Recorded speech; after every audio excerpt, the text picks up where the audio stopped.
السلام عليكم ورحمة الله وبركاته. ازيكم حبايب قلبي؟ عاملين ايه؟ يا رب تكونوا بخير. قبل اي حاجة نصلي على سيدنا الكريم ونقول اللهم صل وسلم وزد وبارك عليك يا حبيبي يا رسول الله. تمام. بصوا بقى، دي الكفتة اللي احنا فرزناها مع بعض تفريزات رمضان، فتعالوا نشوف التسوية بتاعتها عاملة ازاي.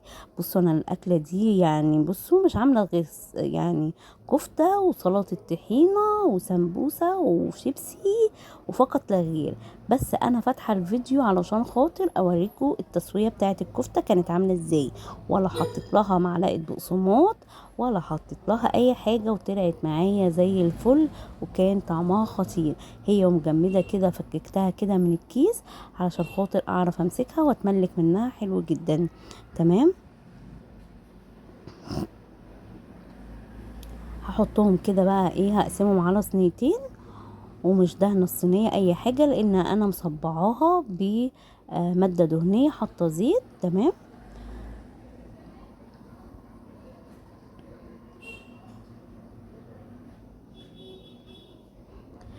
اكله بجد من عشاقها، لان اكله لذيذه حلوه قوي، يعني ان هي كفته بس كده مع سلطه الطحينه مع السمبوسه شيبسي، حاجات كده بسيطه. تمام.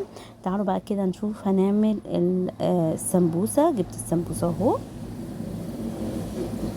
انا كده دخلت الكفته الفرن، ما حملتهاش من الفوق، انا دخلتها الفرن على طول علشان تطلع معايا حلوه وما تكشش مني خالص.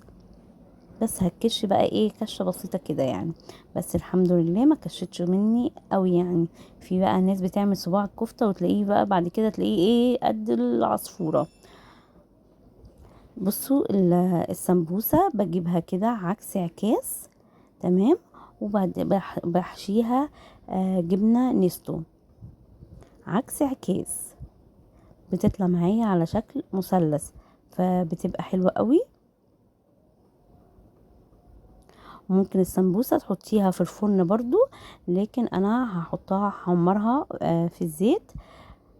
بصوا بمسك طرف السمبوسة من مثلا من اليمين، بروح رايحة ناحية الشمال، اليمين للشمال لغاية ما تطلع معايا مثلث بالشكل ده.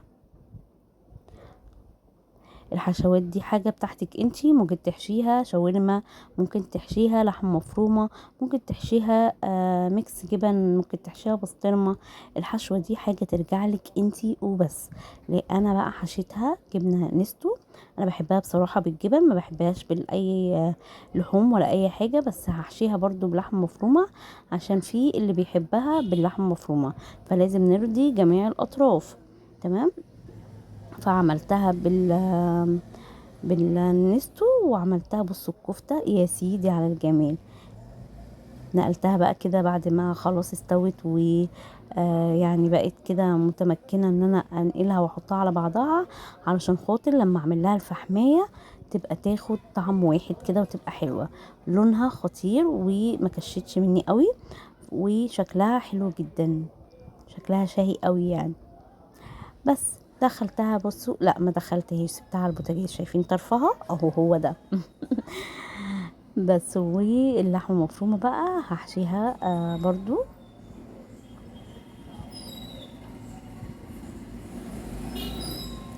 انا ما بحبهاش بصراحه باللحمه المفرومه، بحبها اكتر حاجه بالجبنه النستو او بالجبنه الرومي، بتبقى جميله قوي.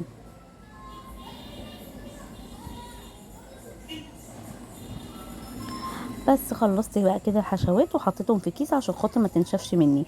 كوبايه الزبادي دي انا اللي عاملاها، يعني بقول لكم بتاعه البيت اللي انا عاملاها، والحمد لله بصوا بقى متماسكه ازاي وحلوه. حطيتها كده في البوله وهعمل بيها سلطه الطحينه. هتودي لي الطحينه في حته تانية خالص. هحط عليها شويه من الطحينه، وبعدين هروح حاطه توم باودر. عندك تمام، ما عندكيش حطي فص واحد من التوم المفروم. تمام. يبقى الزبادي والطحينة وتوم مفروم او توم باودر، وكمون وشطة حسب الرغبة.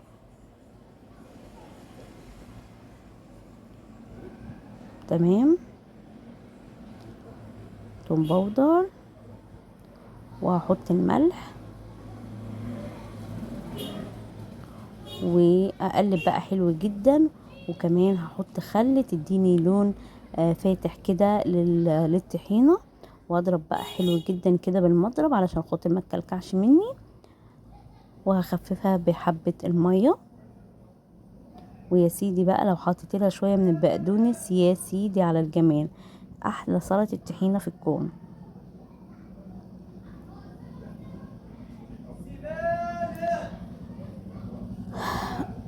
بس حطيت حبة معلقة من الخل علشان خاطر تديني لون فاتح للطحينة مش اكتر، وتديني ايه مزازة كده وتبقى حلوة. احط بقى شوية من البقدونس، يا سيدي على الجمال، شكل وطعم ولون تحفة.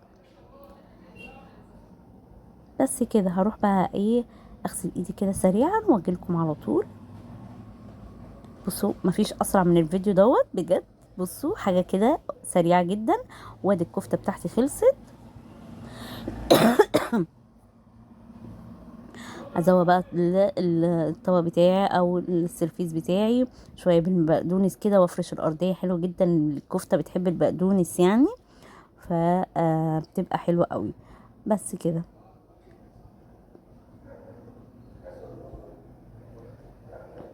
بصوا السمبوسه كمان ادي اهي خلصت، وسلطه الطحينه كمان اهي.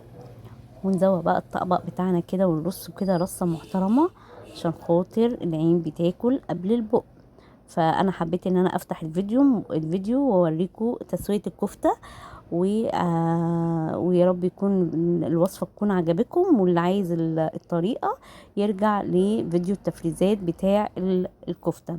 يا سيدي على الجمال، ده كفتة الحياتي يا جماعة والله. بصوا العين بتاكل قبل البق والله.